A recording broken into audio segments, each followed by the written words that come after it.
Hey guys, good day. Today I'll be sharing with you my hand-painted custom HGUC Gym Cold Climate. Now this is an old kit and it's one that I used for the hand painting and weathering tutorial I did a few weeks back. I was actually meaning to upload this a few weeks earlier, but again, because my schedule got too heavy, I was not really able to do it. Now anyway, the idea behind this kit is to make a gym that's been through hell and yet is still able to fight. I'm a big fan of grunt suits. Sometimes I like them better than the hero mechs, just because there's nothing really special about them.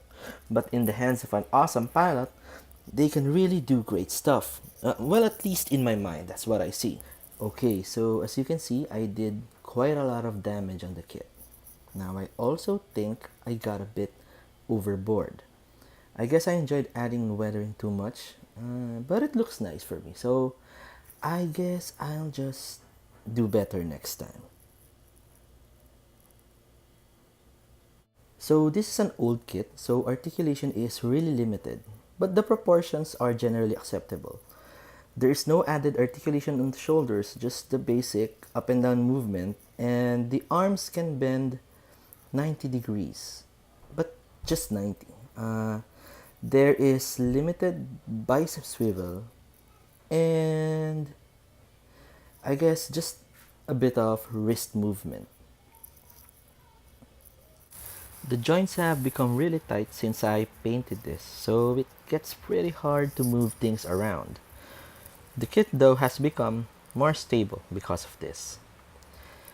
I've separated the skirt armor, and it's only inserted there, but the legs can only bend to this height and the knees can bend 90 degrees. It can also move to the sides a bit, but there is no upper leg rotation. So like I said, very limited articulation, but since I won't be playing with it and it will just be displayed, this is not an issue for me. I have a lot of old kits and we'll be seeing a lot of these problems in future vids. Okay, so let's zoom in a bit and I'll show you guys the weathering that I did. The head and the upper torso is heavily damaged, and I scratched in most of that using a hobby knife and side cutters.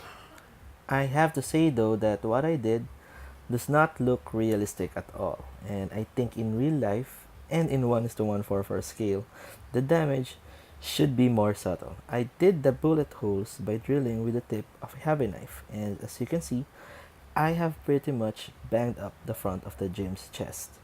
Close up, you can see the highlighting that I did, and in hindsight, I guess what I should have done is add more paint chipping, and that would really enhance the look and feel of a battered mech. I really enjoyed adding the subtle color changes on the kit with acrylics. In the past, I used to do this with oil paints, but the thinner smells so bad, I just opted to go and mess around with water-based paints. Now I did use enamels though, and those were what I used for the highlights.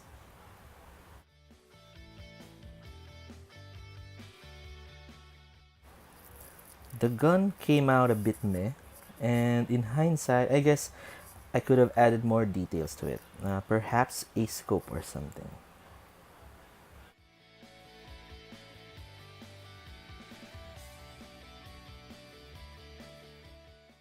The back part came out nice, I think. Although I believe I should have added a bit more detail there.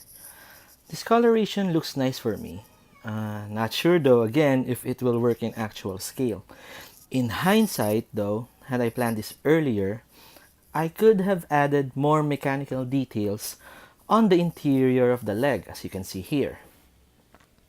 Right now it looks like just some random metal strips instead of actual engine or mechanical parts. I mean, there should be hydraulics there, but yeah, I was in a hurry way back then, so it will do for now, I guess.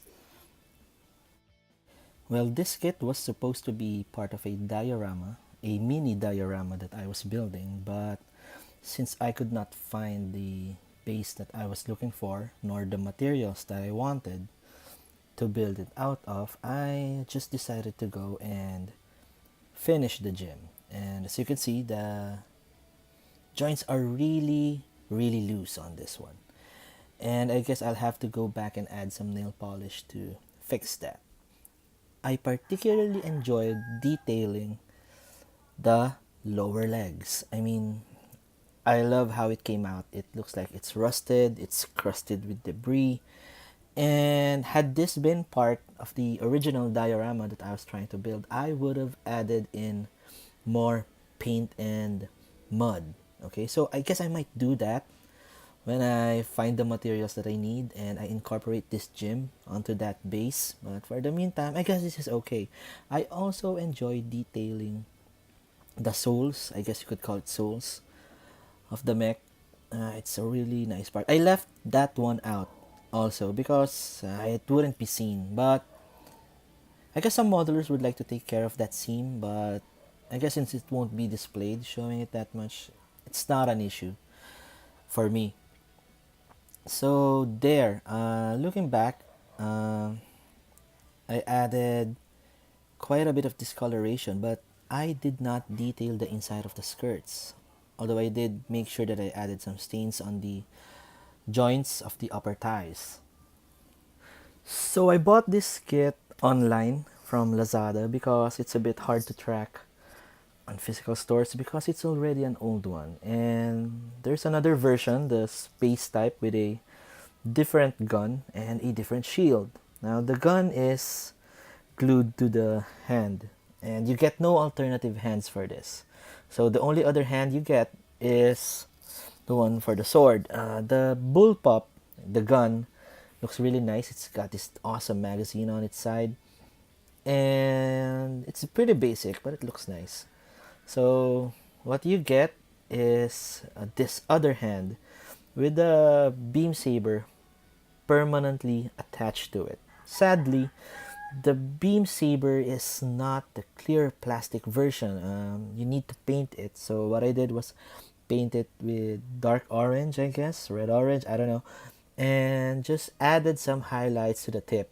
It's not showing really well here on the video, but it shows quite nicely on the photos, which I'll be adding a link to in the description below.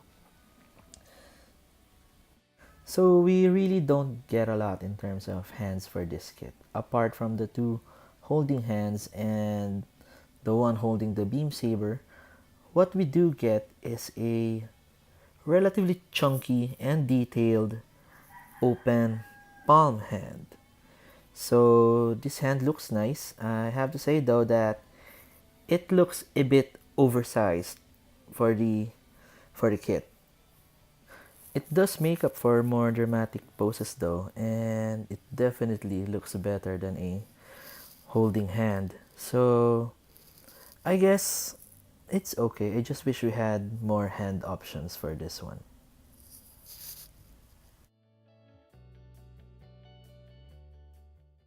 The other accessory worth noting on this kit is the large and very basic gym shield.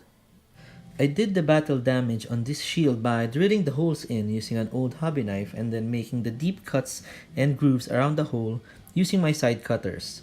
The other damages were done in roughly the same way, and I just highlighted the damage using a combination of washes and dry brushing. Now the back of the shield has some nice details, and looking at it now, I wish I had painted them in better. This shield is very basic, and it does not offer any gimmick nor any articulation. It's just a basic gym shield.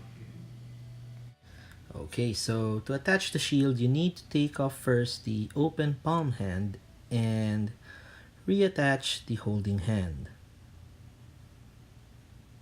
Okay, like so. Now, you need to insert that handle on the shield onto the hand and then gently peg the bracket into the hole at the back of the forearm. Okay, so it's a very stable attachment, and while doing so limits the poses that you can do with the shield, all in all, it looks nice and it's really standard. Okay, so the handles should be detached from the backpack when the Jim's holding the beam saber, obviously. Okay, so there, while I'm showing off the kit, I guess I'd like to talk about how I started building model kits. So I first came across a model kit when my brother built a small plastic model car. I think it was a Datsun. I don't know. I was a little kid back then, but the first real models I built were from a series of knockoff model kits called Combat Armor. And I kind of completed all of them, but I was not able to paint them back then. And I lost the models. I'm actually trying to locate where I can buy them off because they hold some sort of sentimental value for me. But they're all lost. So, anyway, I remembered begging my mom to go and buy me this 1:72 scale plane, a B1, that I haphazardly put together using super glue and had one of our painters in the shop paint in yellow. Because that was the paint that was on the spray gun then, okay? So those were what I had as a kid. But then someone gave me a 1:144 HG heavy arms from Gundam Wing, and that was actually my real start into what I would consider serious kit building. So that was around 2003, so around 15 years ago. Wow. I did not realize that it's been that long. Now, it's been that long ever since I've been building, and I don't have an exact count of how much I've built, but I do know that I could build more. I actually have a lot of kits in my backlog. Now, the thing with me is that sometimes builds take longer than they should. Because of the supplies that I use, I tend to use relatively cheap materials or mistakes that I keep on making. But as far back as I can remember, there has always been a kit on my workbench. Even if I took a break of maybe a couple of months. But there's never been a year in my life where I haven't been building. So basically, I've always been building. I've always been addicted to kit building, I guess. So why do I build? For starters, I'm a mecha fan. Ever since I was a kid, and this has led to a sizable collection of both Gundam and Transformers. And I've also been encouraged to pursue the hobby by my parents because we had a fiberglass shop, so I was exposed quite early to handling paint, working with sandpaper, and since I also worked in the shop for a while, I guess I picked up on some of the skills that are useful when kit building. Nowadays, for me, it's a very serious hobby. It's a really, really good hobby. It's really relaxing and it helps me wrap my head around designing robots, which is a career path that I'm pursuing at the moment. So this vid has been really late and I apologize, but that's because a lot of good stuff's happening at the moment. So please do like, comment, and subscribe, and check out the link to the image gallery in the description below. Thank you guys and God bless.